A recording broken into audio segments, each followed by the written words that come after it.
Hey everybody, welcome to episode 4 of the Animerica podcast. Joe and Donald are with me as usual, and without further ado, let's get right into it. First off, it's time for some anime news. To begin with, an anime adaptation was announced for the slice-of-life romance manga, Gigi Harem. Ooh, I've read a bit of that. Not a masterpiece, but good stuff. As expected, Joe, and wait until you hear this next one. Bang Dream is getting a new anime titled Bang Dream, It's My Go, with 5 exclamation marks at the end.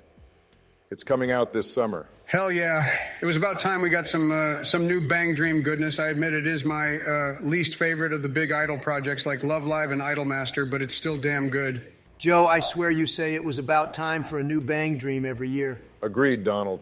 Anyways, Eva and Karekano director Hideaki Anno has announced that for the first time in 30 years, his future is a blank slate, and he will finally be taking a break. That's great news. He's doing us a favor. Shut up, Donald. As a big fan, I wish him the best and hope he will return with more greatness.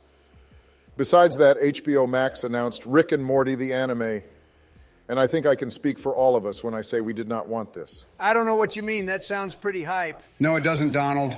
Rick and Morty is already an anime. How is this going to be any different from the original? Not going to get into that conversation.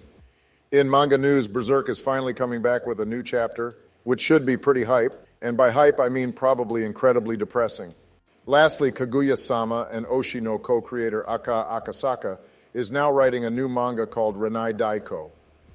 And that's a good segue into our first topic.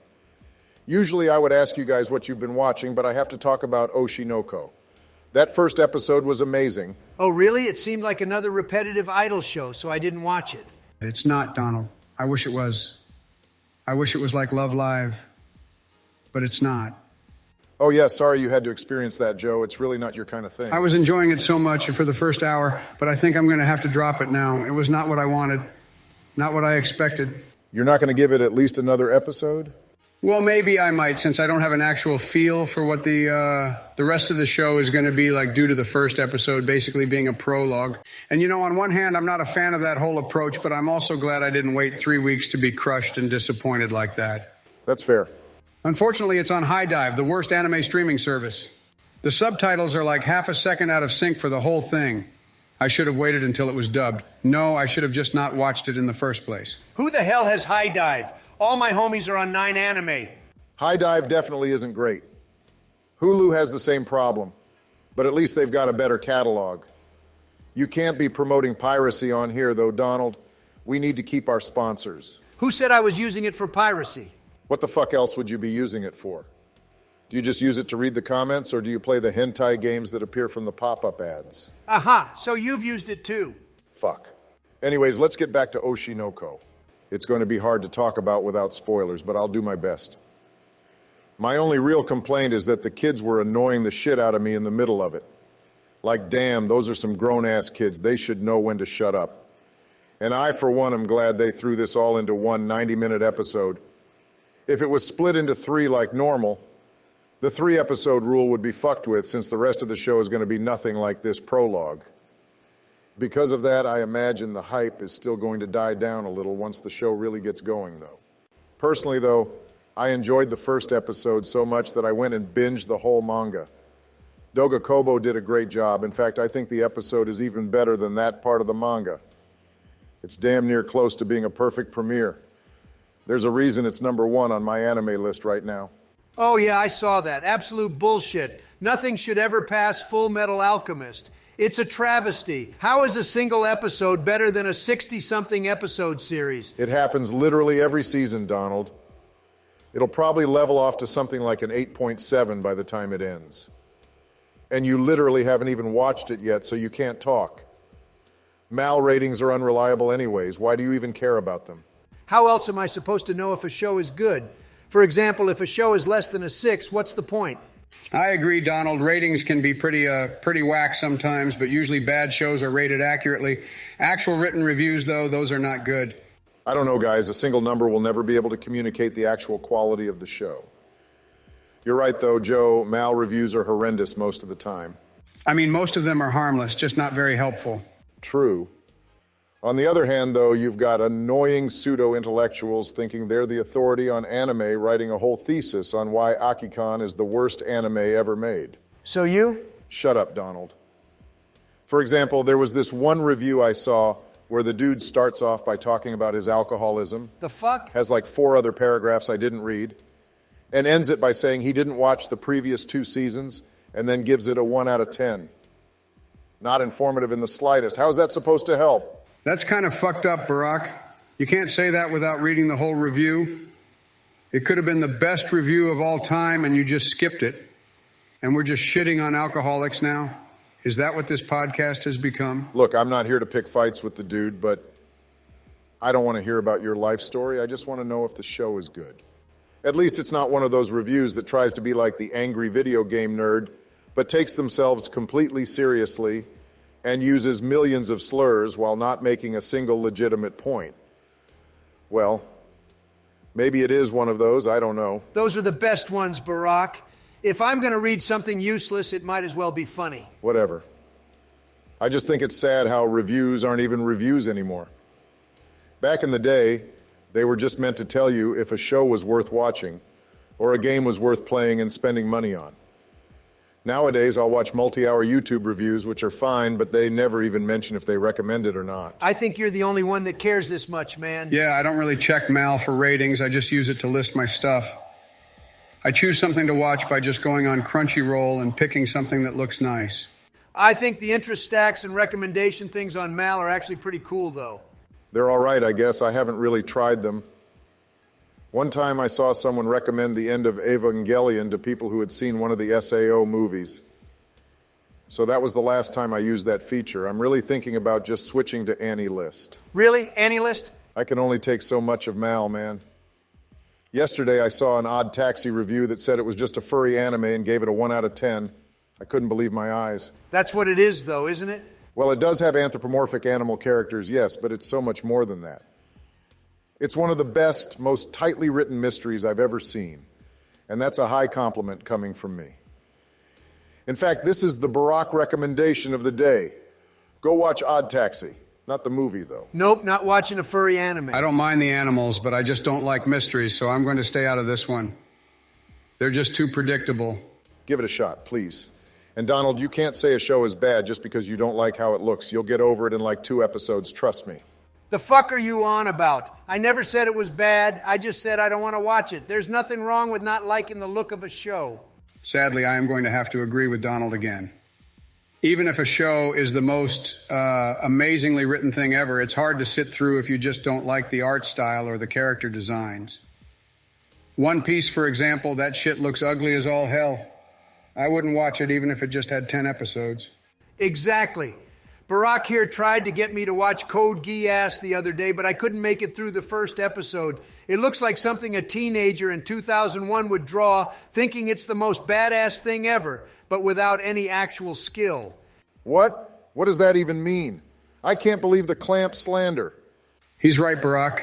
Doesn't look all too great nowadays. I kind of got past it back in the day when I tried to watch it, but unfortunately the show turned out to be written like shit too. I cannot believe what I'm hearing. This is actual blasphemy. Code Geass is one of the greatest anime from the 2000s, and Lelouch is one of the best protagonists in anime history. Nah, man, there's no way you believe that in the year 2023. I kept waiting for it to get better, but I had to drop it after episode 22. It has one of the worst plot twists I've ever seen. It was absolutely atrocious. I haven't gotten there on the rewatch, but that's one of the dumbest things you've ever said. Spoiler warning for the show, even though it's like 15 years old. Donald, do you care about spoilers? Nah, I'm not going to watch it, so go ahead. All right, explain, Joe. For those who haven't seen it and don't care about spoilers, this is at the end of the first season.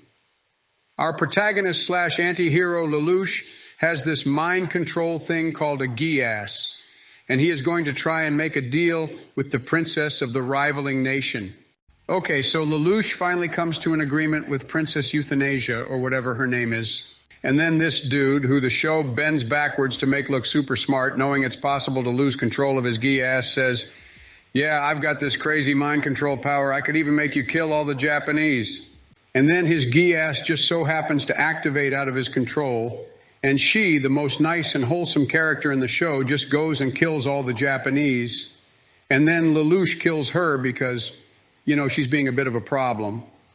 So you're telling me this man thinks through every single scenario, but is dumb enough to commit the stupidest fuck up of all time?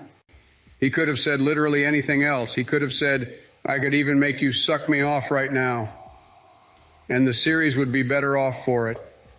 It feels like the writers knew where they wanted to go with the story, but didn't know how to get there.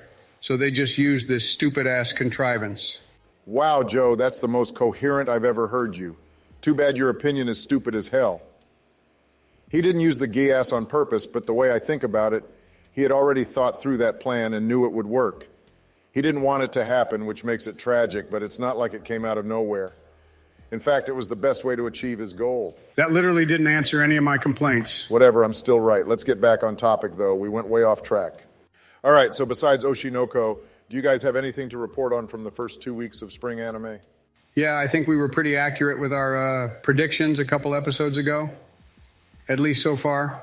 I did try to watch Yuri as my job against my own advice, though, and I was right, it's not very good.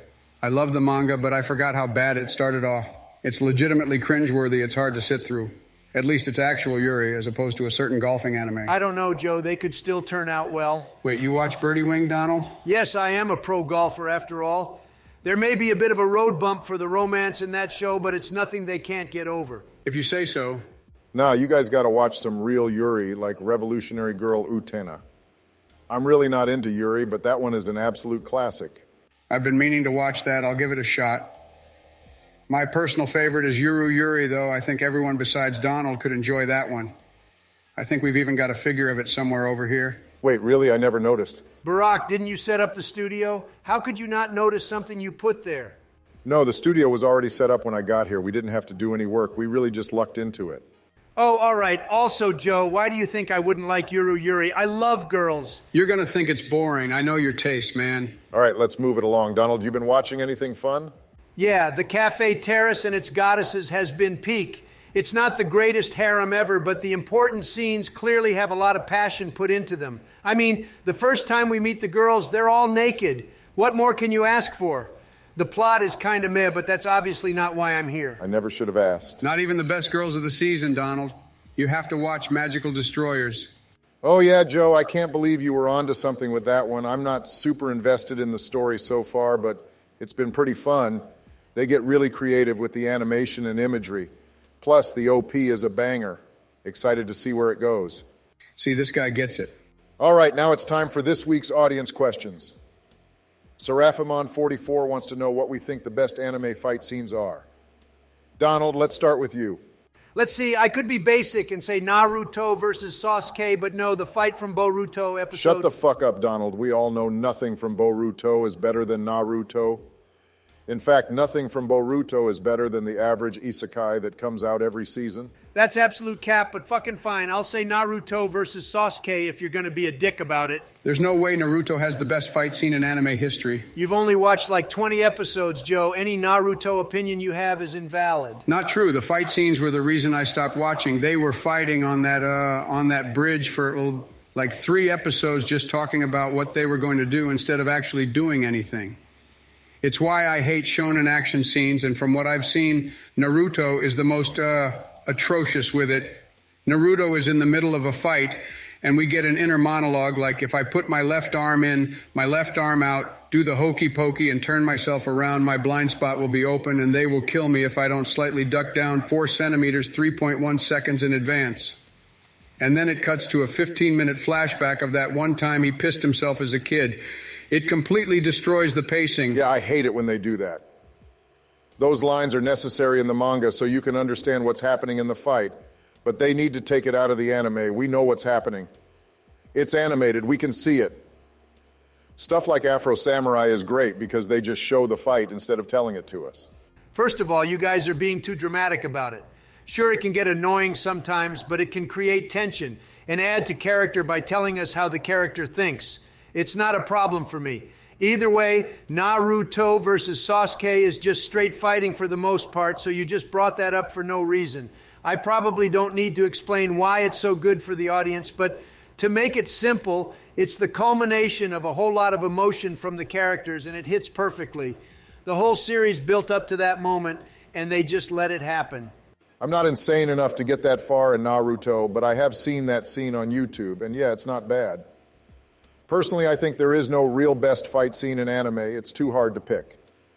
The Cowboy Bebop movie has some amazing choreography and animation. And every fight from the Fate series is just incredible to witness. And One Punch Man Season 1 had some great ones as well. How about you, Joe? Well, I don't generally watch action anime, so I haven't seen many impressive fights, but that fight scene with the table in Girls Bravo was pretty cool. Immaculate taste, Joe. I wasn't expecting that. Do you have people tracking your IP address and stealing your personal information? Well, we can't help you with that, but you can get back at them with the FBI's new app, FedTracker. FedTracker is an app which allows you to track anyone down and swat them. Available with a 30-day free trial. Up your subscription by $3,000 to unlock the ability to send assassins, or $5,000 to bomb them. Thanks to FedTracker for sponsoring this video. All right, for our next question, Aram says, do you watch Rule 34 of characters in shows you love? Like, for example, I love AOT to death, and I avoid Rule 34 of it like the plague. I feel like I can't look at them the same. Now, normally I wouldn't delve into this kind of stuff, but I thought it was a fun question. For myself, it depends on the series. I do avoid my favorite shows, but not for that reason. I do it to avoid spoilers. Now I know what you're thinking. Do you really think you're going to get spoiled by hentai? And I say to that, yes. One time I was looking for Attack on Titan wallpapers, and I got spoiled on a major character death because the wallpaper website had comments, and everyone was spamming RIP. So if I really love a show, I play it super safe. I never look up anything about it. How about you guys? Well, I'm not a weirdo, so I don't go on those kind of websites. I've seen you in the hentai comment section, Joe. Stop lying. That's not me, idiot.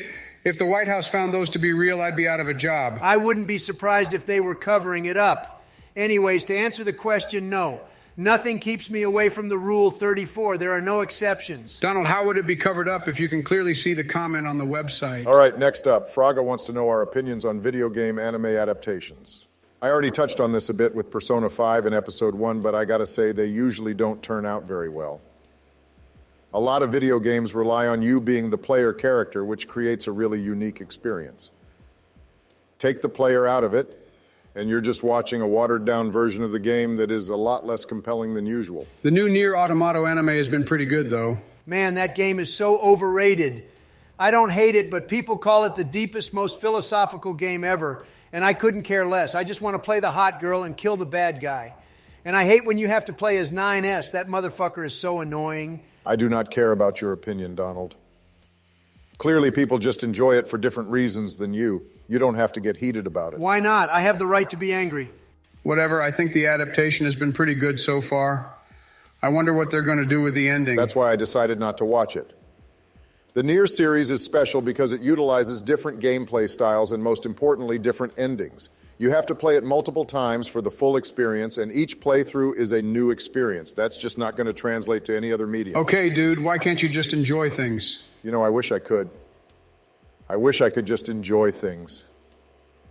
Sometimes I envy how Donald can just sit down and be enthralled with the worst anime ever conceived. But I'm fine with it because I've traded that ability with knowledge. Knowledge of how anime works and what makes an anime good. So now you're just a smartass instead of being chill. I'm aware. Anyways, as a big gacha fan, I love the gacha adaptations we've been getting. You play gacha games, Joe? Yes, and I'm not going to hide it any longer. I'm surprised you guys don't. If I played gacha games, I wouldn't be rich anymore. I've mentioned it before, but one of my favorites is Princess Connect Redive. It's cute and wholesome, but also has well-animated fights for people like Donald who will fall asleep halfway through an episode. You're overselling it, Joe. It's fine, but it's really not that good. Whatever, you're just being a hater as usual.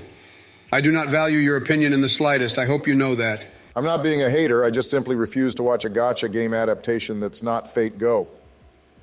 Even then, I wish Ufotable wouldn't waste their effort on stupid gacha games. They could be adapting source material that is actually good. Didn't they do Demon Slayer? You heard what I said. Arknights was pretty good, too. I don't hear a lot of people talking about that one. That's because nobody cares about gacha, Joe. We should be talking about real video games.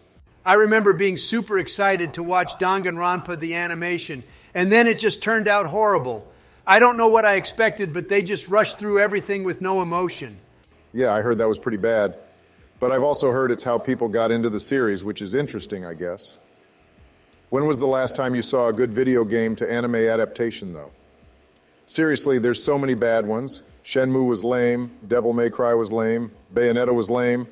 I guess Street Fighter was kind of fun. And the old Fatal Fury OVA, I wouldn't call it good, but it's a fun time at least. I think the Ace Attorney anime was all right. The first season was rushed, like you guys keep saying, but the dub is very fun, and the second season is actually pretty good. Oh, I never watched the second season because I was so disappointed by the first one. Maybe I'll give it a shot. Maybe. Speaking of video games, I just saw the Mario movie the other day. It was awesome. It starts in Brooklyn, but then they get transported to the Mushroom Kingdom. Wait, so the Mario movie is an isekai? Oh, for the love of God, shut the fuck up about isekai. We can't talk about it every single episode. The Mario movie is one of the best ones, though. You'd love it, Barack. It doesn't even follow any of the usual tropes. God damn it, it's American, it doesn't count. No, I'm pretty sure it's Italian. Seriously, though, I don't want to talk about isekai ever again. It's the worst genre in anime. Is it really a genre, though? It's more like a plot device. I do not care. It's stupid, formulaic, and overly indulgent. You want to know how I would fix isekai? No, not really. Put it in a world that's not generic fantasy. So the Mario movie. Stop talking. Tanya the Evil is a better example. Anyways, then do something different with the whole reincarnation thing. Like, make the MC think about his past life instead of just being in the fantasy one with no problems. And don't have the MC be a loser otaku. You know what would be cool? If there was an isekai where everyone was isekai'd, but they're all trying to keep it a secret from each other because they assume they're the only one. That would be funny for like one chapter. For someone that doesn't want to talk about isekai, you sure have a lot to say about it. Yeah, whatever. We have a few more topics to get through. As you may have seen, Makoto Shinkai's new movie, Suzume, has recently hit theaters. This led the New York Times to once again make the stupid claim that Shinkai is the new Hayao Miyazaki. Okay, what do you want us to say about this? It's just kind of a thing. Well, it's a stupid comparison, to be sure. It's like calling me the next Thomas Jefferson. Like, sure, we're both some of the best presidents of all time, but that doesn't mean I own slaves. No one is saying that about you, Joe. That was a weird way to explain it, but you're right, Joe. They're both good directors, but they're nothing alike. It's definitely a compliment to be compared to Miyazaki. But just let the artists be themselves. Can't wait for the mainstream media to find out there's other anime directors like Mamoru Hosoda or the late great Satoshi Kon. Speaking of Miyazaki, I watched Grave of the Fireflies the other day. That movie was so sad. That's not a Miyazaki film, Joe. Not every Ghibli movie is directed by him. Oh shit, really? Yeah, I think that one was by Isao Takahata. It's not even that sad, though. You haven't seen shit. Grave of the Fireflies is one of those movies that tries so hard to make you sad, it forgets to be a good movie. What? That's not true at all. I read somewhere that the author of the original novel made it as an apology to his sister that died in World War II. Doesn't make it a good movie, Joe. It just feels that way. If you want a real sad anime, go watch something like Anohana or Clannad After Story, as I've mentioned before. Sadly, the main Clannad writer, Jun Maeda, has also gone down the path of just trying to make things sad instead of good. He did all right with Angel Beats, but just a few years ago he wrote an anime called The Day I Became a God, which was actual shit. I had to drop it. Charlotte was bad enough, but this one was overly complex, predictable, and just plain stupid. I feel bad because he got harassed over it and quit writing anime, but damn, it was not good at all. Barack, why do you always randomly bring up a huge grudge you have against one random anime staff member? Just watch good anime, dude. I just want him to be better. I've seen what he can do, but he has been on a steep decline for the last decade and a half. It's sad. You know what? That's a good segue. You know what else has been on the decline? OreGairu. I can't believe you just said that. How can it decline if it hasn't had anything new in years? Yeah, what's wrong with you, Barack? That's the one slice of life show I kind of like. Season 3 was mid. Anyways, even though that final season was like 3 years ago, we're just now getting a new OVA next week. You guys excited? No, not really. Even though I loved the show, I was satisfied with the ending, especially since Best Girl won. What? I don't know what an OVA could possibly add that's worth going back for. What the fuck did you just say? Hachiman chose the worst possible girl. I would have been fine with literally anyone else. In fact, I would have been fine if his sister won. You say that like it's a surprise, Donald. Yeah, whatever. I don't care about this new OVA either. It's been too long. Unless it's an alternate ending, that would be hype. I don't think it is. but it's coming packaged with the new game, so if you learn Japanese, you can experience your own ending. I might have to do that. All right, last topic before we wrap things up. What are your favorite crazy-ass premises you've ever seen in anime? Let's start with you, Joe. There's a lot to choose from. There's a lot of variety. They just make anime girls do whatever. Girls fishing, girls in a band, and all that club stuff in the cute girls doing cute things genre. But then you've got girls in tanks, girls that are actual battleships, and then girls that are actual racing horses. Amazing stuff. Yeah, I mean, I don't even know where to start. Barack, you mentioned Akikon earlier. That's a great one. Soda can waifus. It's incredible. I'm fucking around, but it's actually not that bad. Then you've got your random war shows like Akiba Maid Wars or Rail Wars. I didn't know you could make trains and maid cafes into a competitive sport, but I guess it's possible. Akiba Maid Wars is legitimately a fun watch. Rail Wars, on the other hand, complete dog shit. Finally, I would like to end my list with Midori Days. I watched this one with Justin. The dude's right hand turns into a girl. This brings up so many questions. If she has a mouth, does she need to eat? Does she have a metabolism? How does she shit? Does she shit through the dude, like through his arm? Or does she barf it all out? And how is he supposed to jack off now? Actually, don't answer that. Solid choices, fellas. I'm not going to answer any of those questions, by the way. My personal favorites are the ones that just take historical figures and do whatever the fuck they want with them. For example, the ambition of Oda Nobunaga. Not Oda Nobunaga, Oda Nobunaga. This basically turns a bunch of Japanese warlords into anime girls and makes it a harem. And I couldn't be happier. It's action too, by the way. It's actually not that bad. On the other side of the coin, Touken Ranbu turns legendary swords into anime boys. Incredible idea, really. Of course, the big one is Fate, where they just go hog wild and turn every historical figure into an anime girl. One lesser-known one that I wanted to talk about is Kurozuka. This follows Kuro, a.k.a. legendary samurai Minamoto no Yoshitsune, who fought in the Genpei War during the Heian period. Let me explain the first couple of episodes. So Kuro and his retainer Benkei are chilling and killing zombies or something, just like real life. Then they run into this lady named Kuromitsu, an immortal vampire lady. She's from real history too, right? No, Joe, vampires aren't real yet. Anyways, it's weird because in real life, Kuro had a real love interest named Shizuka, and I think multiple other wives. But here, who cares? He's in love with this vampire lady now. So then Kuro and Kuromitsu start making out, which is somehow going to turn Kuro into an immortal being, I guess. But then Benkei shows up and fucking chops off his head for some reason.